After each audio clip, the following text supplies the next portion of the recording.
What would Congressman Mulvaney have said if Hillary Clinton had spoken from the rooftop of the King David Hotel as sitting Secretary of State in 2012 at the 2012 Democratic Convention? Yeah, You'd have been pretty critical, huh?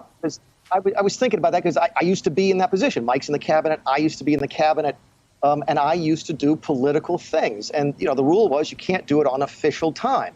And you're not a federal employee 24 hours a day. I would go to things after hours. My Secret Service detail would be there. So there was still a federal financial component to my presence there. Right. But I am allowed to express my First Amendment rights. Would I have made some political hay out of it? Probably, because that's the business we're in. But at the end of the day, if the analysis is it legal or illegal, I have to tell you, Chuck, I think it's probably 100% legal.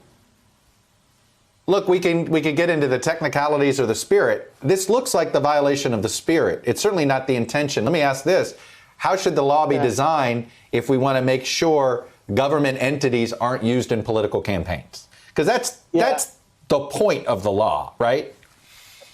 Well, I don't know that yet. In fact, there's a really good discussion online today, and my successor, good friend Mark Meadows, raised the point, which I think bears some discussion as to what is the purpose of the Hatch Act? What is the spirit of the Hatch Act? And I think Mark made the point that it was to prevent your federal bosses from squeezing you as a federal worker, to say, look, I'm a Republican and I run the Office of Management and Budget, and I want everybody who works for the Office of Management and Budget to vote for President Trump.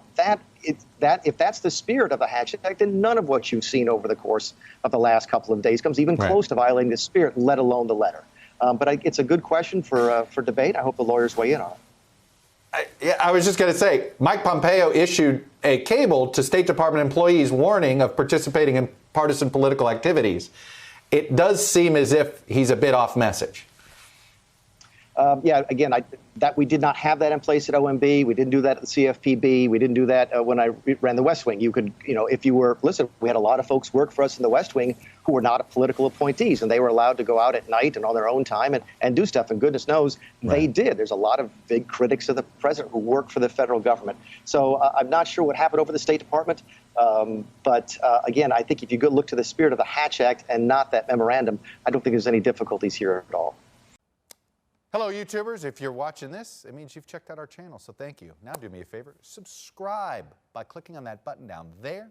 Click on any of the videos to watch the latest interviews and highlights from MTP Daily and MSNBC. You can get more Beat the Press content every morning in the First Read newsletter. If you're tired of content that you don't know anything about where it came from, you don't have to have that problem with us. NBC News, MSNBC, MTP, and the Meet the Press mindset right here for you on YouTube. Subscribe now.